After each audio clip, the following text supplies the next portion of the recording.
Nos sentimos muy felices de estar nuevamente con ustedes en el programa Punto de Reflexión. Gracias por preferirnos, porque aquí aprendemos principios de la palabra, temas que son muy importantes. Y no puede faltar la continuidad de la serie Cómo estudiar la Biblia. En el programa anterior estuvimos hablando del texto, del canon y la traducción, pero nos enfocamos directamente en el canon. Cómo se conformó el canon del Antiguo Testamento y cómo se conformó el canon del Nuevo Testamento. Y esto produjo el texto que nosotros ahora le llamamos Palabra de Dios. Una vez más, nuestro invitado de la semana anterior con nosotros, vamos a estar abordando temas directamente del texto.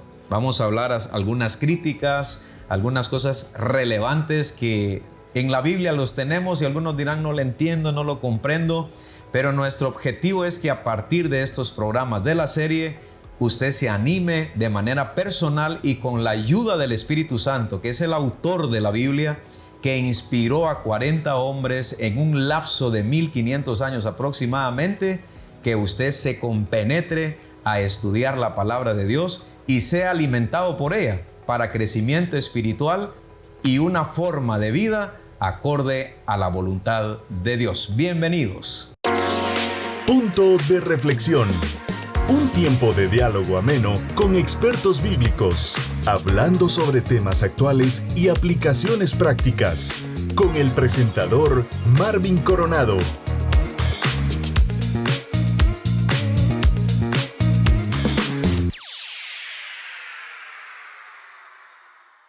Dios los bendiga, qué gusto saludarlos desde este set principal.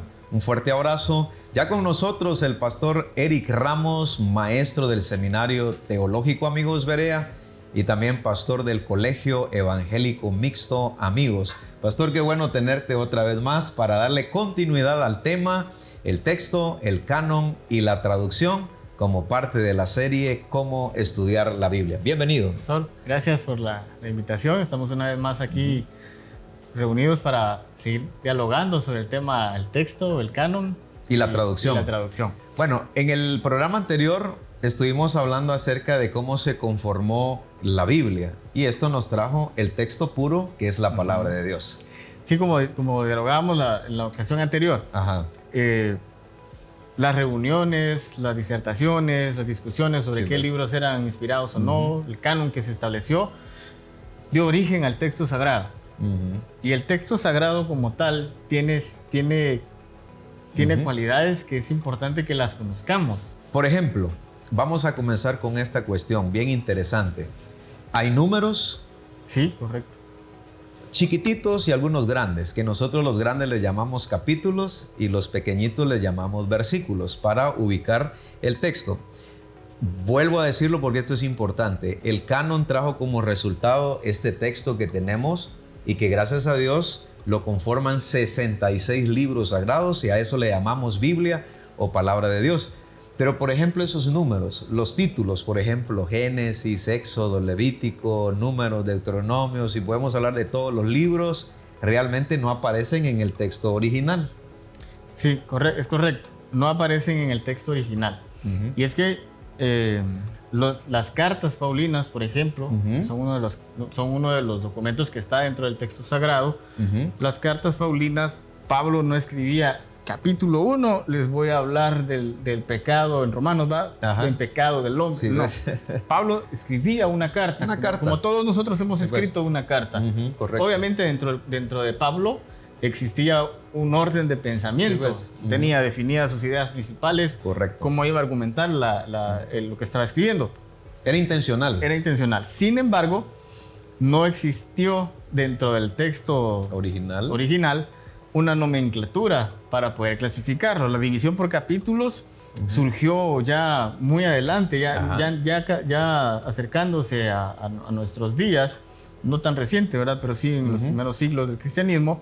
Al principio, déjeme contarle, los cristianos tenían una forma de citar las escrituras.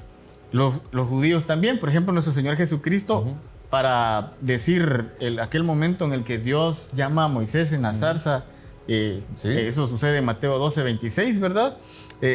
Jesucristo dice en referencia a aquel relato de Moisés, él dice, se refiere simplemente a aquel evento en la zarza. Wow, eso te iba a preguntar porque ¿cómo le hacían antes? Si no había una nomenclatura. Solo un relato, decían, ¿Sí ves? en la zarza, para que la persona que escuchaba y que estudiaba tuviese que viajar en el texto que ellos tenían al momento de la zarza, cuando Dios llama a Moisés. Esa era la forma en la que ellos tenían para poder ubicarse dentro del texto sagrado. O sea que sí tenían que tener un conocimiento general, Pastor Eric. Correcto. Eso es lo que nos estás explicando, sí. Porque nosotros con facilidad, e inclusive un recién convertido, aún en las Biblias tenemos el índice, donde están todos los libros, de Génesis, Apocalipsis, los 66 libros. Pero eso te iba a comentar porque entonces tendría que haber un conocimiento general para ubicar ciertos eventos. Sí. Nosotros podríamos... asumamos que estamos viviendo aquel tiempo, ¿verdad, pastor? Ajá. Y yo quiero hablar sobre el relato de cuando aquellos muchachos llegan y se empiezan a burlar de Eliseo. Sí, pues. Se dice, el texto sagrado dice que la burla era sube, calvo, sube. Calvo, sube, calvo, sube. Ajá. Entonces, si yo quería hablar de esa actitud en contra del varón de Dios y yo daba la cita, en aquel entonces pues no existía cita. Sí, pues. Entonces, si yo quería hablar de ese evento, tenía que decir, quiero que se ubiquen en la historia de Eliseo cuando los muchachos se burlaban de él y le decían, sube, calvo, sube. Todo el mundo tendría que, no existía y habría que buscar dónde estaba la frase, se basaban en frases. Sí, pues. A medida que el cristianismo tuvo acceso a los textos, fue necesario, a medida que fueron copiados y leídos y también comentados, fue necesario tener que subdividirlos. Eusebio de Cesarea, sí, allá por el 340, empezó a dividir los 4 evangelios en una serie de canónicos y divisiones. Sí, ves. Los cánones de Eusebio se incluyen en los manuscritos antiguos como el Códice Sinaítico. Del mismo modo, los antiguos rabinos judíos aplican diferentes subdivisiones a las organizaciones del texto para poderse ubicar mejor, porque imagínense, pues, en todo el libro de Crónicas, ¿cómo hace usted para ubicar? Muy complicado. Es muy complicado.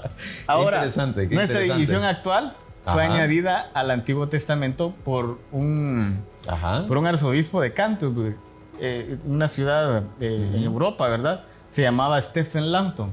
Stephen Langton estudiaba y enseñaba escritura en la Universidad de París y Langton añadió las divisiones al texto en latín y las publicaciones posteriores siguieron ese formato. Las divisiones en capítulos que Langton fue insertado en el texto hebreo, luego fue modificada por Salomón Ben Ismael alrededor del año 1330. Por eso le digo, la clasificación que tenemos ahora ya es muy de nuestro tiempo, ¿verdad?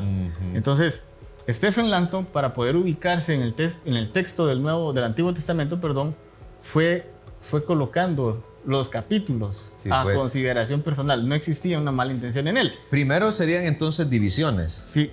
Ya teniendo las divisiones, entonces ya se enfocaron un poquito más para encontrar directamente el texto. Para encontrar directamente el texto. Qué interesante. Pues a la luz de esos antecedentes, nosotros podemos decir que no es prudente decir que vamos a encontrar como que un significado o algo simbólico en los números que dividen los capítulos y versículos de la Biblia. Sería como un mito entonces. La numerología ya es otra cosa, ¿va? Sí, ya creo que caemos en una situación muy mística que no era esa la intención de estas personas, ¿verdad? La intención de ellos era que nos pudiésemos ubicar bien.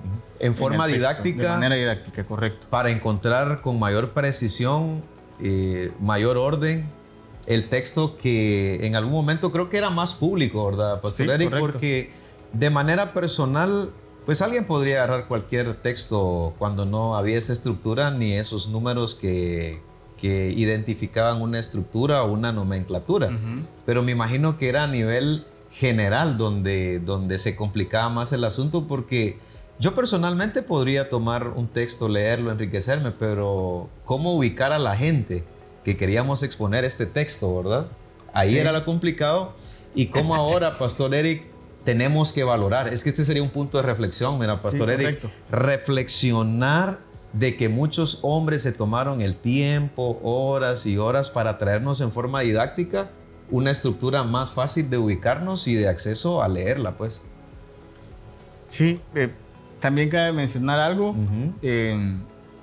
Las divisiones que Stephen Langton hizo esas no son divinas. Eso hay que aclararlo. Sí, es importante aclararlo. No son divinas.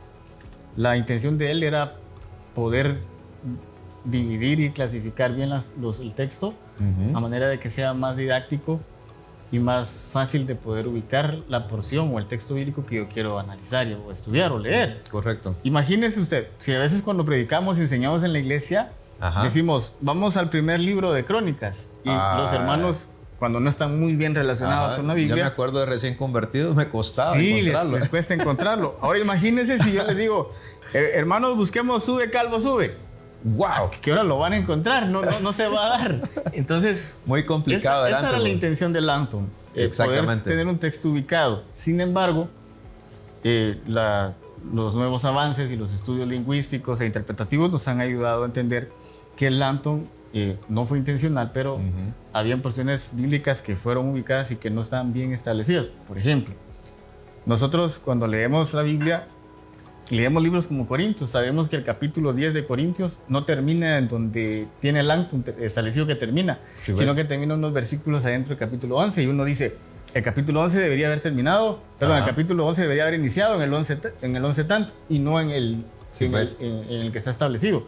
Pero es porque Langton en sí no es que estuviera él estableciendo dónde terminaban las porciones del pensamiento del autor, sino que él lo que quería era ordenar, tener una idea de cómo saber usar el texto. Y es ahí donde cabe lo importante de cómo estudiar la Biblia, Pastor Eric, porque si nos basamos a los números que aparecen como capítulos, entonces el estudiante bíblico puede cometer el error de no abarcar el texto que abarcaría tal vez una sección anterior, porque si se basa solo en el capítulo, entonces caería en el error de decir, no, este es el texto que a mí me interesa, cuando el texto anterior está relacionado. Sí. En materia de exégesis, a eso le llamamos fracturar la intención del autor. Lo quiero explicar después de hablar sobre la división de versículos, que esta es aún más moderna todavía, es decir, más reciente. La división en versículos del Antiguo Testamento está basada en la versificación estandarizada por la familia Ben Asher. La familia Ben Asher era una familia de escribas judíos que logró permanecerse a través del tiempo, y esto lo hicieron alrededor del año 900 después de Cristo. Cuando la división de capítulos de Langton fue añadida a la Biblia hebrea en una fecha posterior, las divisiones de los capítulos se ajustaron en ocasiones para adaptarse al esquema que la familia Ben Asher había establecido.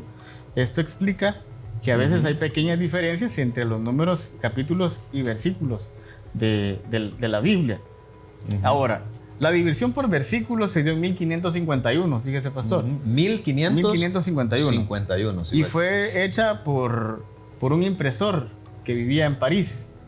Que él, como él trabajaba en una imprenta, y entonces usted le da un texto, ¿verdad? Él no sabía, él tenía que ubicarse bien. Entonces él dice, imprimí hasta la página 5 del libro de Romanos, pero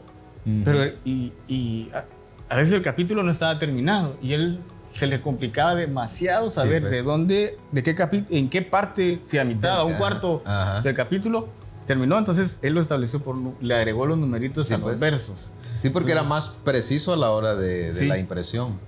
Basados en un comentario del hijo de Einstein, Robert Stephanus Einstein, se dice que él muchas veces tenía que hacer esta división viajando a caballo.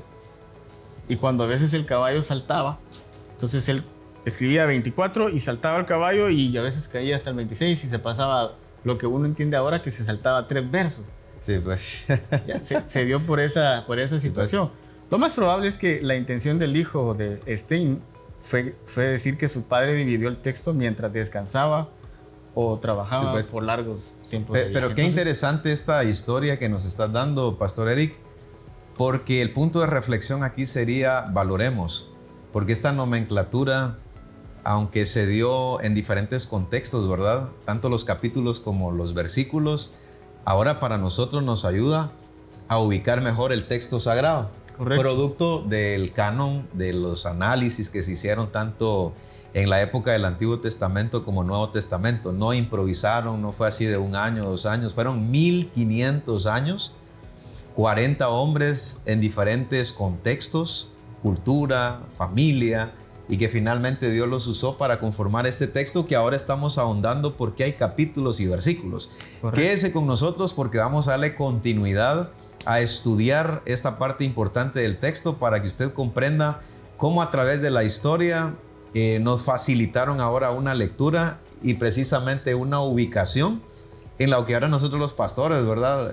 Por ejemplo, en tu caso, en el colegio, busquen 1 Samuel, capítulo 2, hasta nos damos el lujo, Eric, versículo correcto. Tal, ¿verdad? Entonces, pero eso costó, eso tiene un precio y ahora nosotros con facilidad lo tenemos en nuestras manos.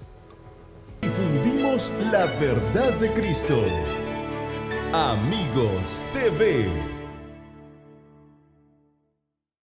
Gracias por su fina sintonía al programa Punto de Reflexión. Nos encontramos con nuestro invitado, el pastor Eric Ramos, abordando la serie Cómo estudiar la Biblia. Recuerden que el canon trajo como resultado el texto puro, que ahora estamos hablando precisamente de la palabra de Dios. En el segmento anterior estuvimos hablando de que los números, grandes capítulos, los números pequeños, versículos, como en la historia, se dio como una nomenclatura para facilitar una lectura en público. Sin embargo, ahora la pregunta, Pastor Eric, que de alguna manera Dios te ha permitido estudiar, ser docente en el seminario teológico Amigos Berea, preguntar, ¿hay exactitud en la traducción de las Biblias a través del tiempo?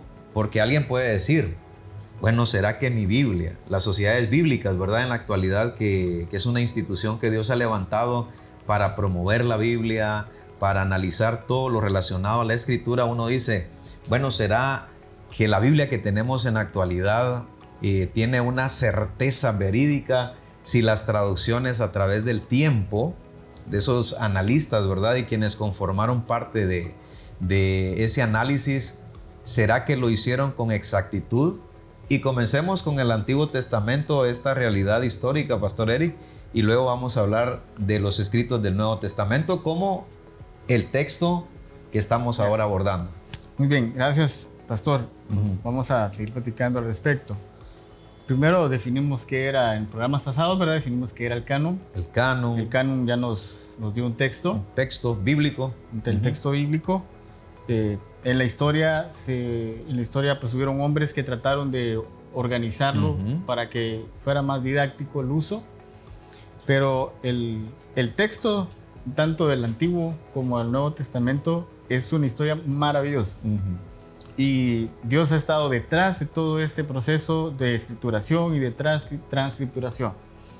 ¿Cómo nos llegó el texto hasta nuestros días? ¿Qué es el texto sagrado? Sí. Eso es importante poderlo definir. Creo que valdría la pena iniciar, como usted mencionaba, hablando del texto del Antiguo Testamento. Vamos a comenzar por ahí. Es una historia bastante grande. Quiero tratar de resumirla y pues espero captar cómo les poder dar a conocer cómo fue que el Espíritu de Dios estuvo atrás del texto. Exactamente. El texto del Antiguo Testamento a nosotros nos ha llegado de la tradición de dos familias escribas que se lograron mantener su permanencia a través de la historia. Cabe resaltar que el texto del Antiguo Testamento se guardó y se mantuvo por las familias de escribas. Ahora, las familias de escribas también son entendidos como masoretas, los masora. Masoretas. Y por ejemplo, se habla del texto masoreta o masorético como ese texto que ha venido de esas escuelas, de esas familias, mejor dicho, de escribas que se dedicaron a escribir el texto sagrado y luego a transcribirlo. Y entiendo, Pastor Eric, que un escriba lo entrenaban para ello, para esa función. Era como una consagración en la que las familias, entiendo yo, los entrenaban para conservar los escritos del Antiguo Testamento.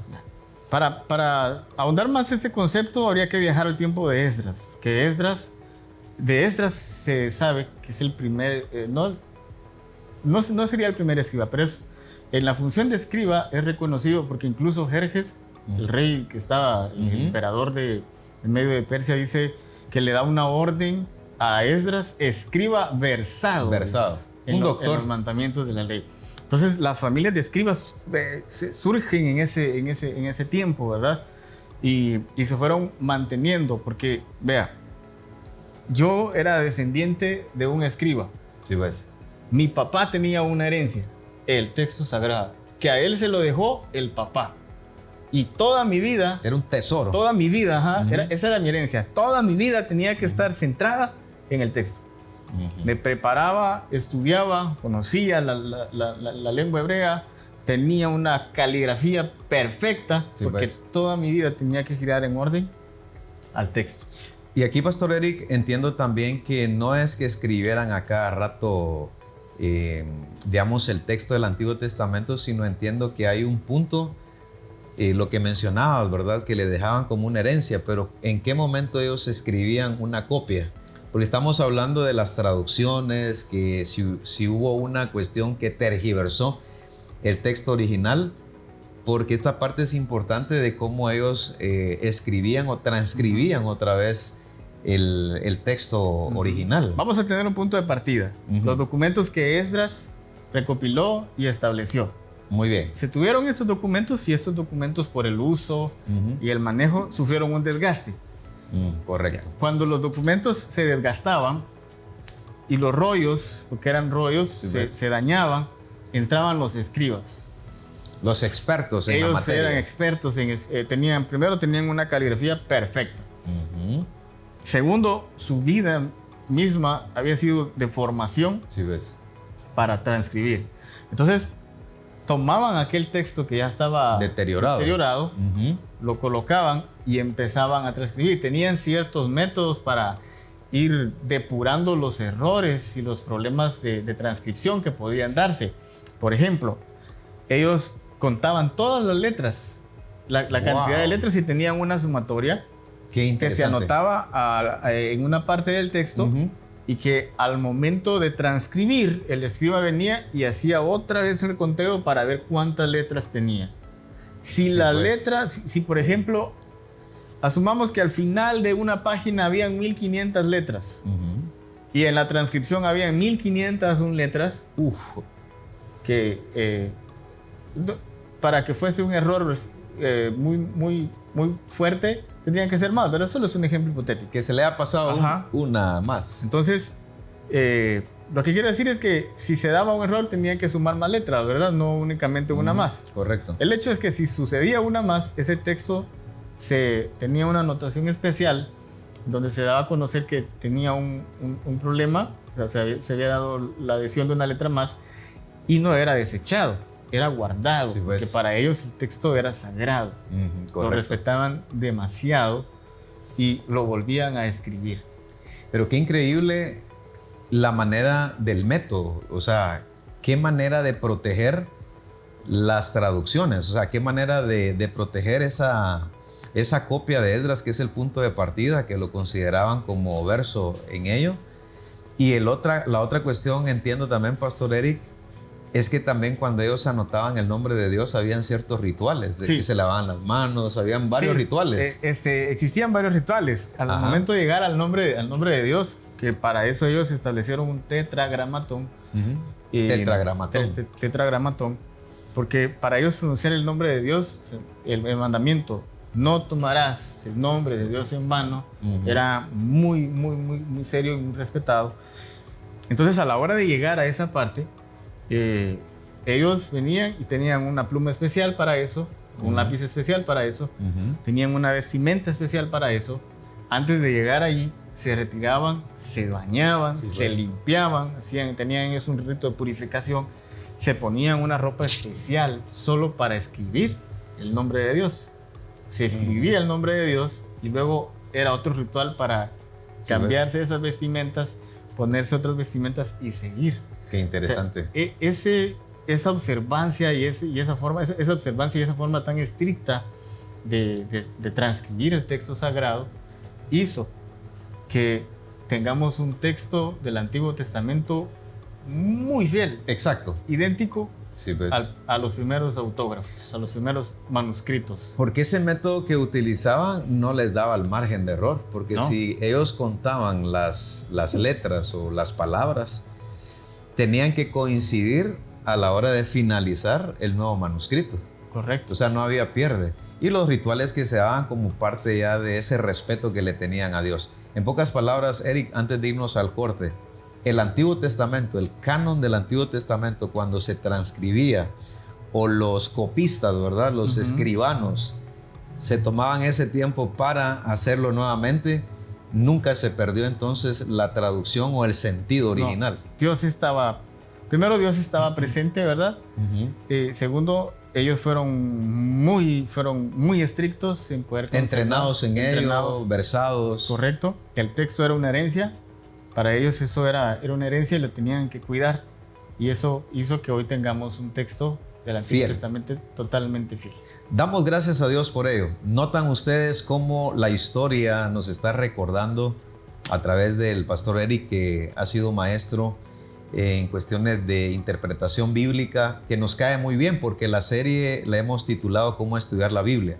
Pero no podemos empezar a estudiar la Biblia si no conocemos cómo este texto llegó a nuestras manos. Quédese con nosotros porque en el siguiente segmento vamos a abordar de cómo ese texto original del Nuevo Testamento no perdió esa fidelidad, esa originalidad, porque también eran copistas. Así que por favor no se despegue aquí de este programa porque venimos a explicar con la ayuda de nuestro invitado cómo sucedió eso. Descubre, aprende, explora, sumérgete. Esto es Cápsulas de Reflexión. El cielo y la tierra pasarán, pero mis palabras no pasarán. Mateo 24:35. Hoy estudiamos acerca de las traducciones y cómo fue que Dios usó a los reformadores para llevar la escritura a la lengua vernácula y que todas las personas conocieran el texto bíblico y de esa manera poder conocer a Dios directamente.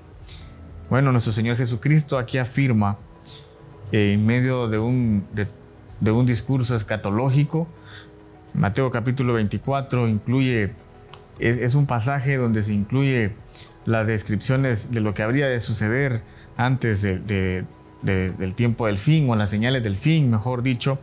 Pero aquí nuestro Señor Jesucristo agrega este pasaje que dice: el cielo y la tierra pasarán, pero mis palabras no pasarán.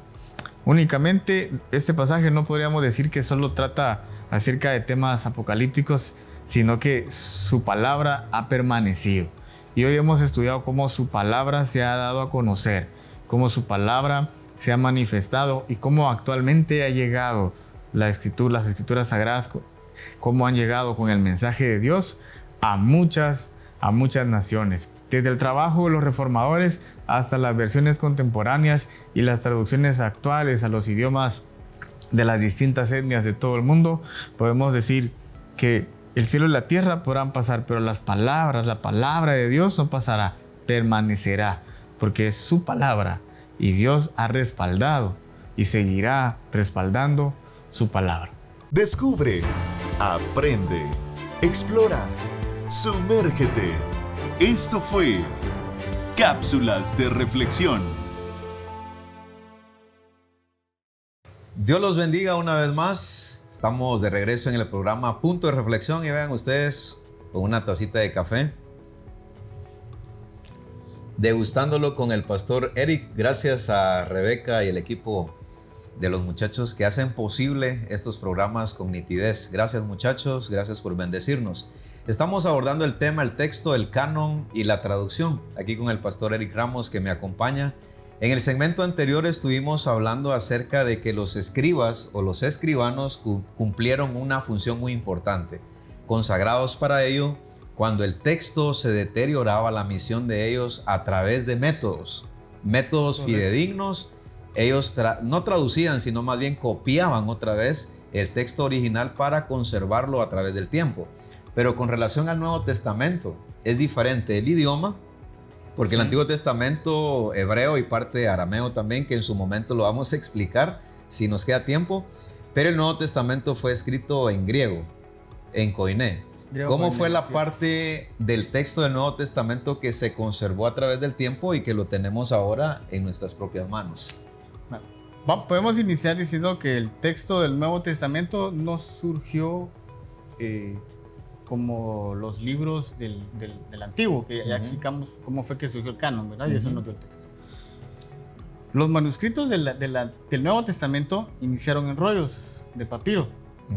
De hecho, la forma de escribir o el material para escribir fue cambiando conforme fue pasando la historia, ¿verdad? El texto empieza en rollos de manuscrito, en rollos de papel, y cuando estos se deterioraban, se transcribían. Correcto. La diferencia entre los textos tanto del Antiguo como del Nuevo Testamento es que en el Antiguo Testamento hubo una familia dedicada a eso. Hubo una sola línea genealógica que se dedicó a eso, ¿verdad? En el caso del Nuevo Testamento no fue así. Muy diferente. Pablo escribía sus cartas, las enviaban como ya lo explicábamos, ¿verdad? En todas las iglesias. En Corintio las leían, les parecía muy importante lo que Pablo estaba ordenando y lo enviaban a otra iglesia. Se iba hacia otra iglesia y en esa iglesia lo miraban, el texto se deterioraba. Entonces, la iglesia tenía también personas que se dedicaban a escribir. El caso es que no guardaba la misma rigurosidad. Entonces, vamos a decirlo de la siguiente manera. Hay textos originales. La crítica bíblica habla de los textos originales, los autógrafos. ¿Cuáles son los autógrafos? Los textos originales. Los textos que los apóstoles escribieron. Ahora, esos son los originales. Esos son los originales. Esos textos se perdieron. Sí, pues, se perdieron. Se deterioraron y entonces fueron transcritos. Cabe hacer notar que el texto en sí no es que Pedro haya venido y haya empezado a escribir. La costumbre de los maestros de aquellos tiempos es que tenían un escriba. Tenían un escribano que se dedicaba a eso. Dentro de la misma Biblia aparecen ciertos escribas. Por ejemplo, el apóstol Pedro dice que os saluda él y que escribe Silvano. Silvano es una de las variantes para decir Silas. Posiblemente haya sido Silas el escriba del apóstol Pedro. Tenemos el Evangelio de Marcos. Se le atribuye a Juan Marcos, este personaje que fue parte de los viajes misioneros del apóstol Pablo, que luego fue con Bernabé, pero lo escribe de autoría del apóstol Pedro. La versión del apóstol Pedro, el Evangelio, es la que está descrita en Marcos. Fueron los primeros evangelios en empezar a circular, pero como decía, el texto se dañaba y entonces venía un escriba y empezaba a transcribir. Ahora bien, qué interesante. Como no se tenía la rigurosidad que tenía la familia Masoreta, entonces a veces circulaban los mismos textos en diferentes iglesias. ¿Ya? Entonces es la misma carta, pero en diferente documento y se diseminó por las iglesias de aquel entonces. Pero el papiro se va dañando. Y es hasta los siglos más adelante cuando surge la vitela, que es uno de los inventos que sirvió para la escrituración. La vitela, pues, era una especie de tela en la que se venía y se escribía. Y el asunto es que los escribas del Nuevo Testamento no tenían aquella rigurosidad como los masoretas, porque, por ejemplo, escribían un texto y se equivocaban. Entonces, para ese tiempo ya existían borradores. Pero el borrador era una especie de lija que raspaba el pedazo de tela, lo que más adelante fue cuero, y lo que hacía era dejar como borroso. Y sobre eso borroso, por ejemplo, se volvía a escribir. ¿Qué problema nos generaba eso? Que cuando otro escriba venía y agarraba eso, pues podía entender que en lugar de el griego, por ejemplo, que es el idioma en el que está escrito el Nuevo Testamento, tiene varias vocales. Y podemos distinguir que entre la O, que nosotros manejamos una sola, ellos tienen la Omicron y tienen la Omega. Entonces, por ejemplo, un escriba borró, tachó, y a veces venía y sobreescribía aquí. Sobre en la parte de arriba. En la parte de arriba sobreescribía. Entonces, se entendía, se podía entender de diferentes formas. Entonces, el que venía a transcribir eso entendía que había una connotación distinta.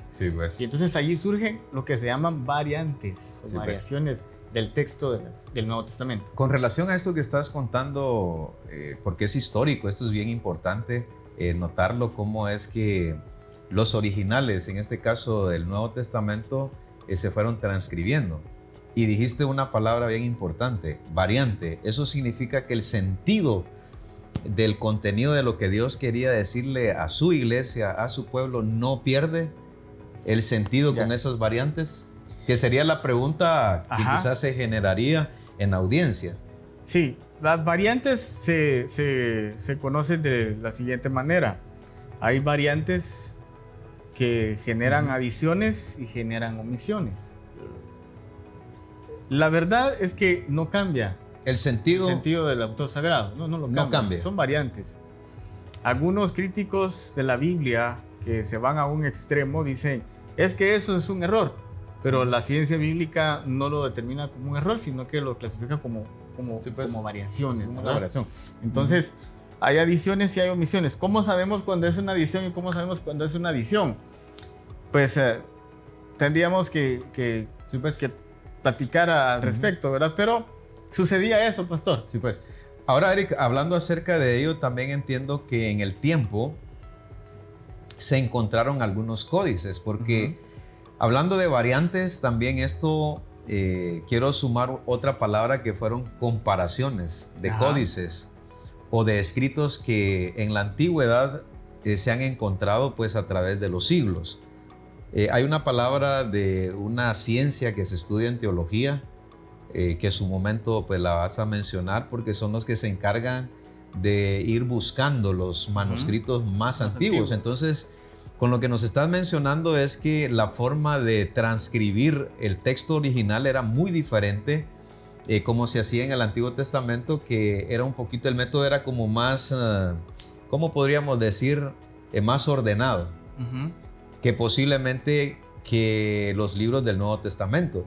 Pero entendemos que se fueron transcribiendo de los originales, de los apóstoles y todos los que escribieron, y que al final encontramos que hay códices que en su momento se fueron conservando, ¿verdad? En monasterios, en algunos lugares, pero que hombres que se interesaron de cómo el texto original se conservaría, empezaron a investigar. Y entonces ahí surge una ciencia. Pero este punto lo vamos a dejar, creo, Pastor Eric. Solo quiero que nos expliques qué significa quienes estudian, digamos, esos manuscritos en el intento de hallarlos, al encontrarlos, digamos, la parte científica, antes de irnos a un corte, porque no nos va a quedar tiempo de explicar esas comparaciones de los códices que se han encontrado en la antigüedad. Estas personas, con el Renacimiento, surge el auge de algunas profesiones que van a la historia y buscan libros y manuscritos antiguos. En el Renacimiento surge una profesión llamada filología. Filología. Los filólogos son personas que se dedican al estudio, a la investigación, a la restauración de libros antiguos. Muy bien. Con esa definición de la filología, nos vamos al corte y regresamos para hacer las comparaciones de los códices que en su momento fueron encontrados. Amigos TV. Estamos en el segmento final de Punto de Reflexión.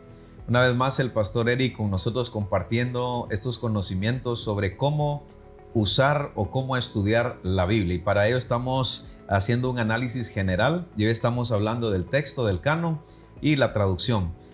Hoy estamos en este segmento para ir culminando de que en el Nuevo Testamento, pues con los textos que se transcribieron, entendemos también que hay los que escribieron, en primer lugar los apóstoles, y creo que con el tiempo fueron surgiendo otras épocas, y que en los siglos venideros, ya nos hablaste acerca de la filología, encontraron escritos antiguos que finalmente los compararon. Sí, pastor. Surge la filología y surge otra ciencia que se llama crítica textual. Crítica textual, muy bien. La crítica textual y la crítica bíblica lo que buscaban en aquel entonces es depurar el texto y encontrar un texto que sea muy cercano a los autógrafos que se perdieron. Quiero mencionarle que la crítica textual nos ha dado, pero Dios está detrás de todo, la siguiente familia de textos del Nuevo Testamento. Los autógrafos se perdieron, pero se fueron transcribiendo. Y, o sea, el de los apóstoles que ellos escribieron y los autores, esos escritos no están por el deterioro. Ajá, no están por el deterioro. Pero como fueron dándose avances en la escritura y en la imprenta y en la situación de libros, surge ya muchos siglos adelante, cerca del siglo III y IV, surge algo que se llama el códice. ¿Códice? ¿Qué es el códice? El códice es el antecedente de lo que conocemos como un libro. Ya. Solo que estaba compuesto de la siguiente manera. Una piel de cabra de un lado, una tabla era lo que se ponía entre la otra capa de piel de cabra. Y entonces eran ciertas tablillas que estaban puestas en un orden, que eso era el códice. Sí, pues. Bueno, hay dos familias de códices. Los códices unciales y los códices minúsculos. ¿Diferencias? La diferencia es que los códices unciales todos están escritos en letra mayúscula. Sí, pues. Es un griego en mayúscula. Es un griego que tiene base del koiné en mayúscula. Los minoritarios o minúsculos están escritos todos en letra minúscula. ¿Eso qué nos dice? La crítica descubre que los autógrafos escribían con letras unciales en mayúscula. Entonces nos dice que aquellos documentos, aquellos códices que están en mayúsculas son muy cercanos a los apóstoles. A los apóstoles. Los más antiguos. Los más antiguos.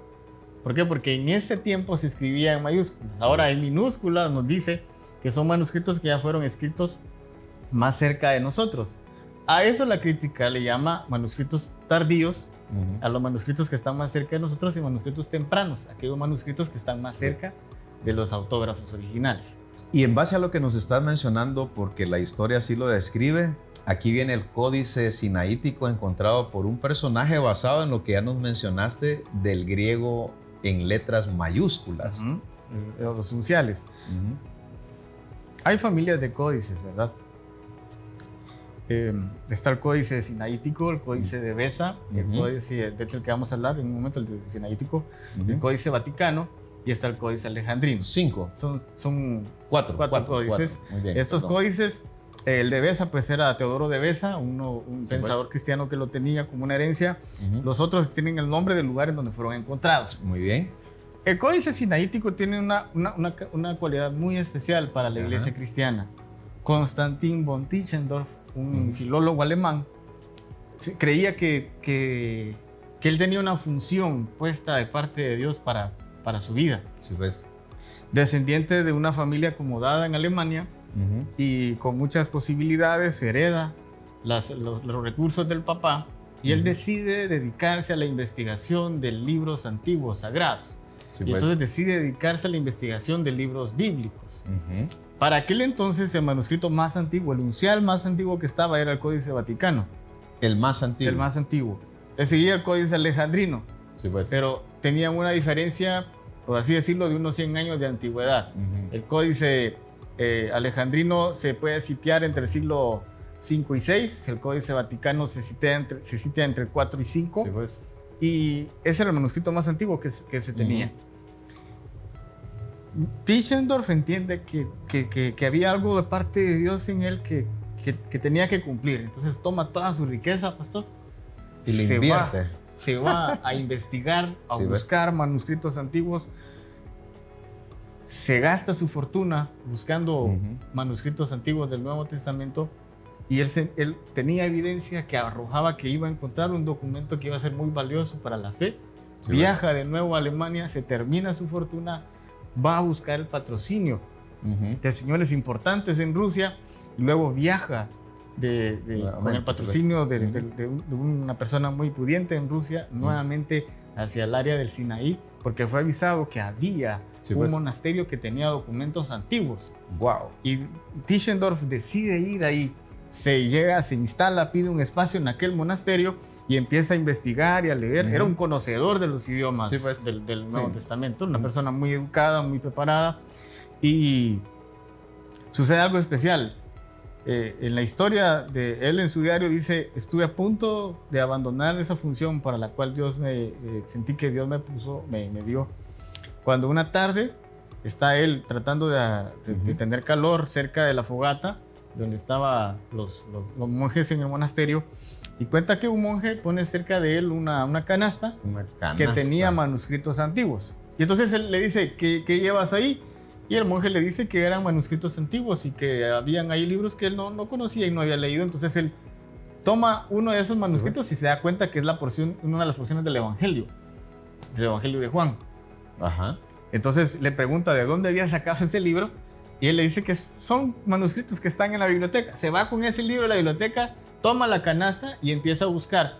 Y resulta que el griego que estaba ahí era un griego uncial y él sabía muy bien que los unciales eran códices más antiguos. Entonces se dispone a investigar dentro de toda la biblioteca de ese monasterio en el Sinaí y encuentra lo que se conoce como el códice sinaítico. Iba a ser quemado, iba a ser echado al fuego según la historia. ¡Wow! A tiempo. Pero cuenta Tischendorf en su diario que cuando encuentra el códice lo abraza y sale corriendo al dormitorio, se tira a la cama y empieza a llorar porque dijo él, encontré y cumplí la función para la cual fui hecho y puesto en esta vida. Quiere decir que ese códice, Pastor Eric, lo que nos estás narrando, cómo este hombre va al Sinaí, un monasterio, encuentra manuscritos originales o los más cercanos a los originales, en la actualidad son los manuscritos más antiguos entonces en el mundo. Sí. El códice sinaítico tiene esa cualidad. Cuando Tischendorf lo toma, regresa a Europa con un corazón lleno de satisfacción, porque él decía que había encontrado un manuscrito que iba a revolucionar el pensamiento teológico de aquellos años, porque hasta ese entonces el único manuscrito que era autoridad era el que tenía el Vaticano, de donde el Vaticano sacaba sus traducciones y que al ser un libro muy antiguo, pues el Vaticano tenía ciertas restricciones para poder entrar a él y tenerlo, ¿verdad? Entonces, cuando se le aplican los principios filológicos para determinar la antigüedad del texto, se logra datar. En comparación con los otros manuscritos y con otras porciones que hay, se logra datar que el manuscrito sinaítico, el códice sinaítico, es el más antiguo, semejante antigüedad, acercándolo al siglo IV, perdón. Cercano a la vida de los apóstoles. Muy bien. Mucho más cercano a la vida de los apóstoles. Pastor Eric, gracias por estar en el programa. Un punto de reflexión final, porque entendemos que tanto el canon del Antiguo Testamento como el Nuevo Testamento de alguna manera se fueron transcribiendo, pero Dios tomando el control. Hay 4 códices con relación al Nuevo Testamento que ahora son comparados, pero te repito y te hago la pregunta una vez más, ¿no pierde el sentido de Dios y cómo el control de Dios en todo esto como el punto de reflexión para terminar el programa? Lo interesante en todo esto es que cuando se comparan los manuscritos más antiguos con los que ya existían, no cambia el sentido, la doctrina bíblica. Wow, gloria a Dios. Entonces, ese es buenísimo. Este es el punto de reflexión, ¿verdad, pastor? Que aunque los autógrafos se perdieron, Dios tuvo el control de todo. De conservar este texto. Es el tema que estamos abordando. Correcto.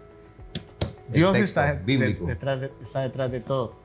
Y Él conservó su texto y es el texto que hoy tenemos. Gloria a Dios por eso. Pastor Eric, gracias una vez más por estar en el programa. Mire qué texto tenemos en nuestras manos. El canon del Antiguo Testamento, el canon del Nuevo Testamento, tenemos la Biblia, la palabra de Dios, 66 libros inspirados por Dios. Gloria a Dios por su palabra. Dios te bendiga y si así Dios nos permite, vamos a seguir analizando la serie que le hemos titulado Cómo estudiar la Biblia. Quédese siempre en sintonía de los próximos programas porque vamos a hablar acerca de los métodos, indagando sobre este texto que Dios a través del tiempo ha conservado como un milagro de parte de Él para beneficio de toda la humanidad. Dios los bendiga. Punto de reflexión. Un tiempo de diálogo ameno con expertos bíblicos, hablando sobre temas actuales y aplicaciones prácticas, con el presentador Marvin Coronado.